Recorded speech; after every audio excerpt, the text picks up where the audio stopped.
it is today, maybe about 580, 590 to 600 rupees a square meter, subject to design parameters.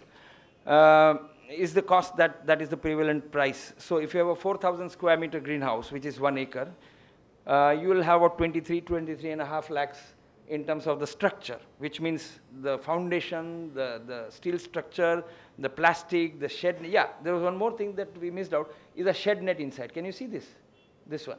Inside there is a curtain, but horizontal curtain. Horizontal curtain takes care of the sunlight. For instance, as I said, rose needs 70,000 lux, ideal. Now, in our situation, in May, it shoots beyond 1,40,000. So therefore, if you have a 50% shed net, it will bring it down to still 70. So shed nets don't have to be kept throughout. The moment it crosses the permissible limit or ideal limit, you open them. The moment it comes back to our desired limit, you close them. These have to be done on daily basis, every hour, every minute. In Western countries where there are robots who work in greenhouse, very few human beings, you will see totally computer-controlled greenhouses like De Ruyter's greenhouse in Holland.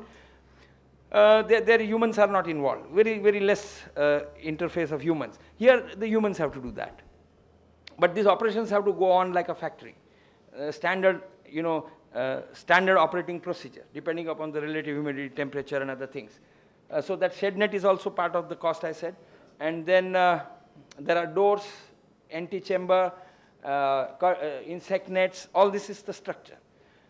Over and above that, you've got to put the irrigation lines, which means the drip irrigation. Over and above that, you need to put misters if it is flowers, foggers overhead if it is vegetables, depending upon what crop you have, what is your climate condition. So that is added another 3 lakhs, 4 lakhs, depending upon what system, who is your vendor. There are different prices quoted by different companies. Then the planting material cost. In capsicum, you have annual cost of planting material, which is more of a working capital, if I may say. But if you put roses, the planting material cost doesn't remain working capital, it becomes a capital cost, because 5 to 6 years is the life of the plant. So it has to be written off over a period of 6 years. You invest more, but then you don't again and again waste money, or invest money, not waste money, invest money in that. So depending on what crops you are taking. If it is cucumber, 3 or 4 month cycle. Seeds, only 70, 80,000 you put in, you get about 10, 12 lakhs, forget about it, next plantation.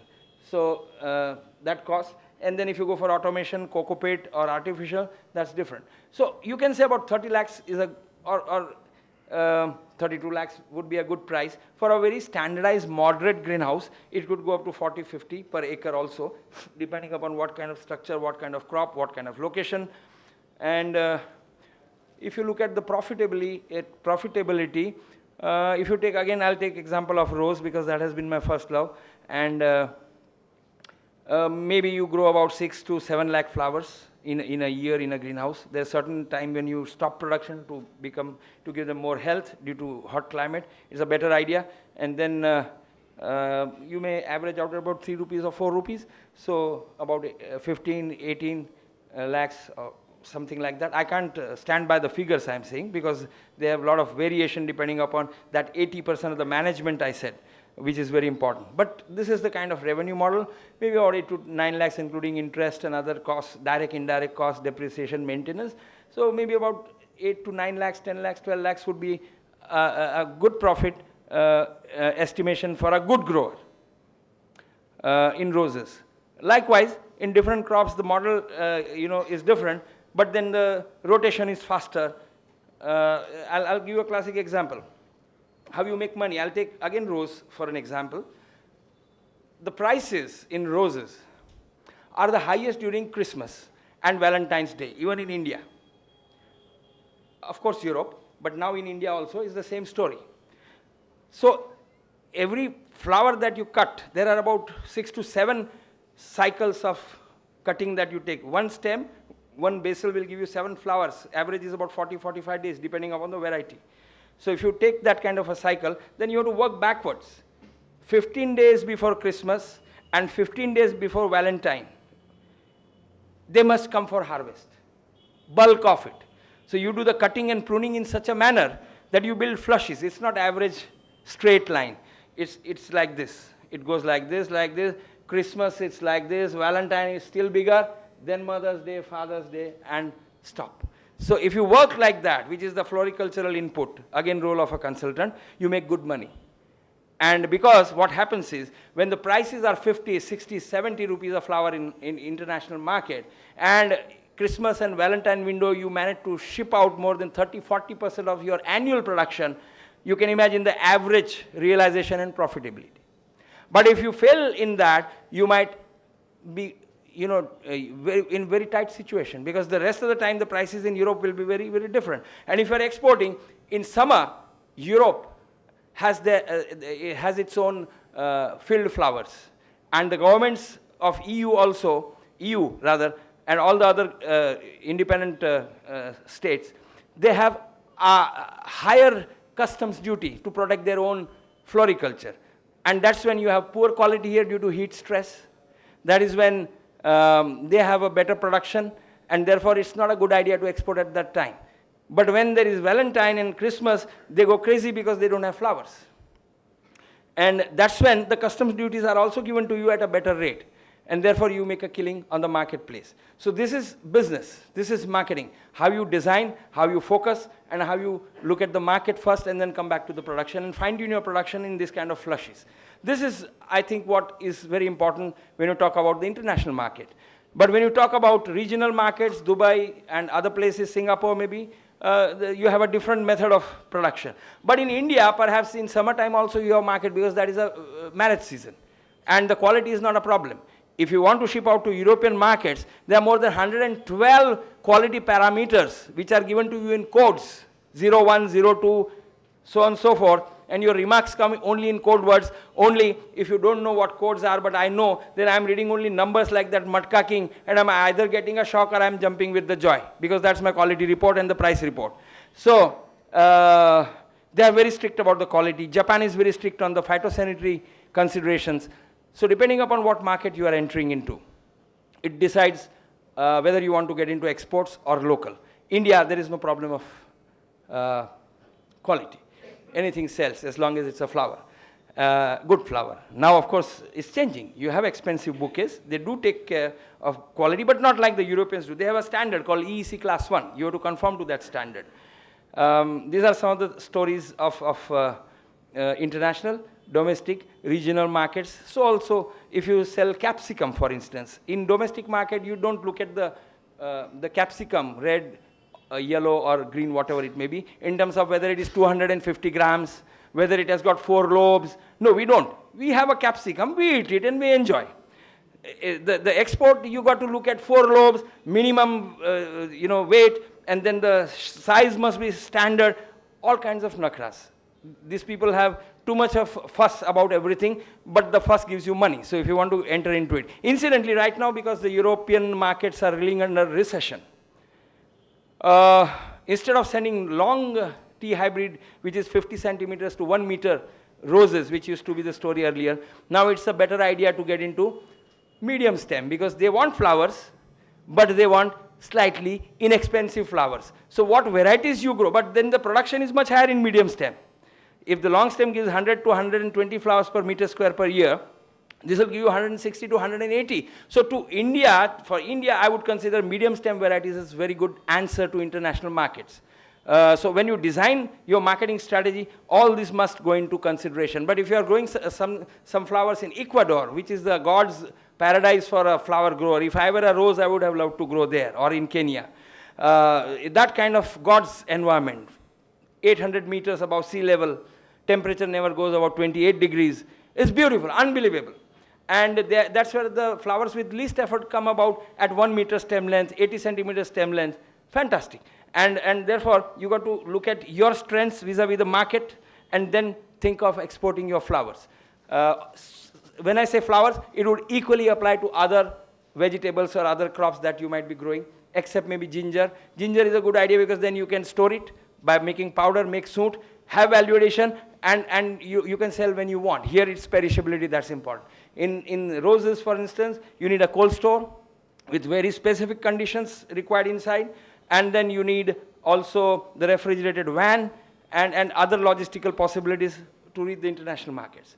So if you go to auction house in Holland, in the morning all the planes land from world over, including Kenyan flowers, Zimbabwean flowers, Ethiopian flowers. Incidentally, Ethiopia has become a very large producer of roses now, of late, of very good quality. And they have an advantage. They are very close to Europe compared to India. So we are competitively displaced by Ethiopian flowers these days in terms of comparative competitiveness.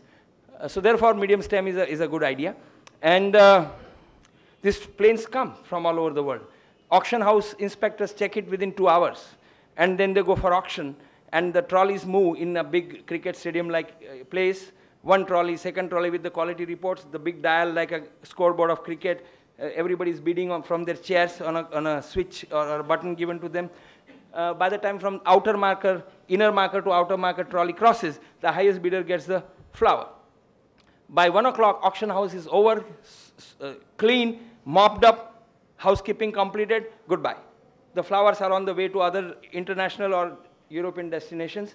Maybe the flower that you sent from Ahmedabad might come back to Delhi for one of the ministerial, functions to say, oh, no, what Annaji is saying is not right, for there is a press conference and a lot of flowers there that might have gone from here to Holland and might have come back to you the next evening.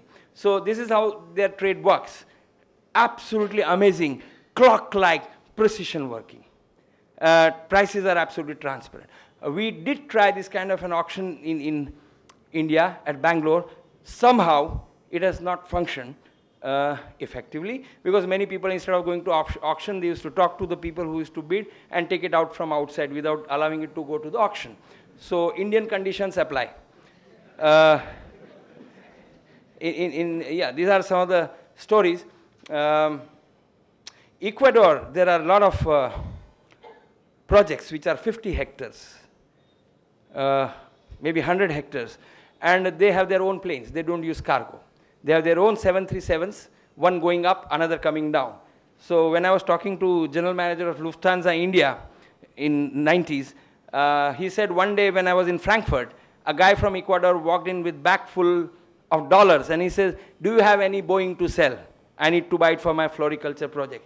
This is the story of floriculture projects in Ecuador and even in Kenya. Kenya, they use chartered flights in many cases, but Ecuador have their own planes. It's a beautiful place in terms of growing conditions. So there are many romantic stories about the business with kids. In fact, there was one gentleman, I don't know if I should take name, but it's in appreciation, so let me share this purely in academic discussion. Dr. Ramkrishna Karaturi, he started a company called Karaturi Global. His first venture was in Bangalore. We interacted at that time. He started with maybe 5 hectares, I don't remember exactly, but around that size. Then he grew a little bit in India, then went to Ethiopia. Today he has about 450 hectares of roses under greenhouses, most of these in Ethiopia, some in Kenya, and very little in India. And he is the largest producer of greenhouse roses in the world.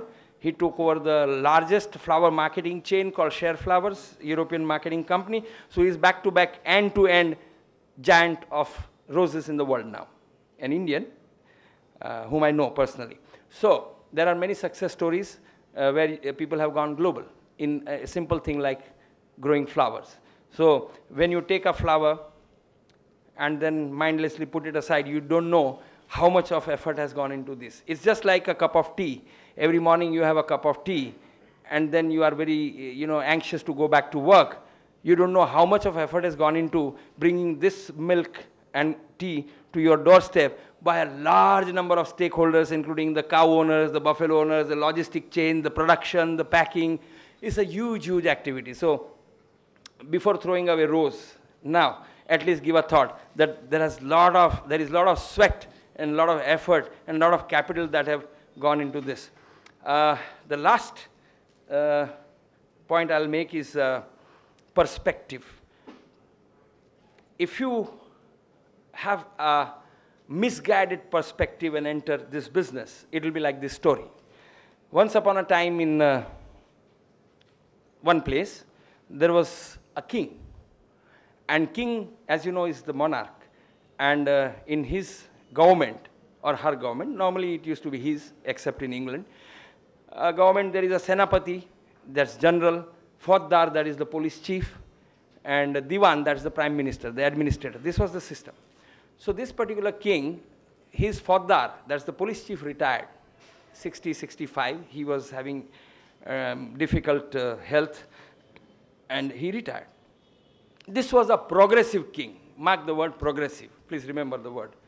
So he called the prime minister, that is Diwan, and said, you know, we have a system of selecting these people for these important posts from the family. But I am progressive, so we need to bring a professional this time to manage our police administration. So Diwan said, wonderful, great idea. So he said, but how will we get, what kind of professional? So he says, oh, in some place, let's say Mumbai, London, whatever it is, there is a college, law, political science, some 15, 20 people study there. But how will you reach? He says, no, there is some newspaper, London Times, Times of India, they read, so we may give an ad. He says, wonderful idea. Give an ad that we need a police chief. So ad was given. All those 15, 20 boys, only boys at that time, please do not misunderstand, it's not about gender inequality, this is a fact of life that there were only boys at that time. And therefore, they all thought, oh, big post. So they all applied. They came for the interview. Now, very important post, so king himself sat with the prime minister, that is Diwan. And about 15, 16 people out there. Is everybody okay with Gujarati? Yes. Or, huh? Because this story is beautifully narrated only in Gujarati. I'll say it in English, but I'll also have Gujarati with that. For those who understand Gujarati. So one after another, the candidates were called in. Incidentally, the book that he was mentioning, which I've written, The Wisdom Tooth, is a collection of 25 such stories. And based on that, I do management training or management interaction. Training is a bad word. You can train a dog. You can not train human beings. It's always facilitation. But that's what I use for my programs. So it's in a Vikram Vaital format. So story and then learning. So now, this is one of the stories from that book. So this king would, the person outside would send the candidate inside. The king would look at him like that, turn to the Diwan and said, what about this? He says, he is big. Gujarati ma, moto padshe. Diwan jawab ape, moto padshe. Next, kai sawal nahi, no questions, no answers. Only looking at that boy and then out. Next. King would look at that person. Anu kem lage chhe? How about this guy? Thodo nano padshe. He is little small. Out. Like this it continued. Now 15th, 16th boy came in. So king looked at him. Anu kem lage chhe? How about this guy? Sakad mukad chalse. He will fit in. So he says, select him. Time is precious. Don't waste time. So that boy was selected. Everybody was very nervous outside, very anxious outside. What kind of an interview? Nothing about policing, nothing about political science, nothing about anything. Only moto padshe, nano padshe, sakad mukad selected. What is the secret? Now you can't ask a diwan or a king this question, otherwise you go. But there was one train that used to bring them there and one train that used to take them back in the evening. So when they were about to leave, they did stuti. Like we say, ki aap kitla mahan cho, please this, that. So that's how we have to use the relationship skills. So they all said, oh, beautiful place, nice palace, how well you hosted us, great food, everything, nice gardens. One of them was slightly more brave. So he reached up to Diwan and said, but there is one small lingering question, a suspicion. He says, what? Ours is a very progressive state. We have Right to Information Act in place here. What is your suspicion? He says, this big, small, and he will fit in. Moto person, nano person, and sakad mukad selected. No, bhed nahi samjha. I didn't understand the secret. Can you please tell us? So the Diwan started laughing. He said, you are all educated people. That's the problem. Bhanela pan ganela nahi. You don't understand the basic things. All you are bookish guys. It's very simple. The Fauddar who retired left 2 uniforms in the office. So Sakar Mukar was selected, who could fit into the uniforms he left behind. And this was a progressive state. You will maybe laugh because it's in good humor, but believe it or not, corporate captains, great academicians, great politicians and bureaucrats alike, which means not the hoi polloi, but who of this world, are known to make this kind of decisions one time or the other. Maybe one of them could be me, maybe all of us, but the bigger the people, bigger sometimes the illogical, irrational decision making. As I said, there was one gentleman, very big, at that time in 90s, 6,000 crores. He said, I want to put up a greenhouse project. I said, it just doesn't fit into your kind of a structure. You are in steel, you are in shipping, you are in this, you are in petrochemicals, all kinds of things. What are you going to do with this kind of agricultural project? It's too small for you. It's not in consistence with your business and the magnitude. He says, no, my wife loves the flowers. She loves roses, so I want to put up a floriculture unit. That project didn't work. So it is the uniform that doesn't fit or fits with difficulty. This kind of lack of perspective is a definite recipe for failure. Only serious-minded people who want to make a business out of this activity and who want to have dirty nails will be eminently suited for this project. And I cannot say I can guarantee anything, because I can't guarantee my own life. It can happen tomorrow, something will be different. But with reasonable certainty, I can certainly say that these projects are very interesting commercial propositions, and you can start with maybe 1 acre, but you can go up to 500 hectares like Ramakrishna Karaturi did in global. There are stories and stories where there are giant projects doing a fantastic work. Greenhouse intervention has been of great help, especially where the land is getting scarce. India, as you know, has a problem of fragmentation of land, and land holdings per capita or per individual are getting smaller and smaller due to division within the families. Your demand is increasing, land costs have skyrocketed. That's where, if you get into greenhouse cultivation, it might just be the right answer we are looking for. So my son, who has joined me in business now, he was asking me, what is the future of this business? No, I asked him, what is the future of this business? Why don't we think of something different? He says, I see this as a perennial business, because everybody loves capsicum, everybody loves flowers, everybody needs cucumber, land is getting scarcer and scarcer. So thanks to him that he enlightened me, and my vision was clarified that let me be in this business for much longer. We do also projects in Africa, some greenhouse projects, but more significantly we do projects which are open field. There the beauty is that the land is available in large tracts, single block 10,000 acres. So you go for completely mechanized farming. Labor is inexpensive, lands are very inexpensive. So there, when the land is not a problem in certain African countries, and many people believe that Africa is a very dangerous place. Absolutely no. Some places maybe, like many parts of the world, there are different folks and different strokes, but generally very, very good people. And I had wonderful experiences there. I still continue to go there. And there I always recommend, if you have capital, go for land extensive projects. Grow wheat in 10,000 acres and go for a flour mill. Because in a place like Malawi, for instance, the price of wheat at farm gate is 25, because they are importing all their wheat from Australia, and it costs them 25 rupees a kg. So you have a huge project, just growing wheat, mechanized, wonderful idea. But in India, I'm sure, gradually, we'll have to shift, not completely, if not completely, significantly to greenhouse cultivation with the paucity of land, smaller land holdings, and spiraling demand. Population, standard of living, economic resurgence or growth, all these are the factors which are driving consumption of milk. As you know, milk is largest production here, and we produce the largest tonnage or largest literage in the world with the largest number of cattle population, but still our demand is equal to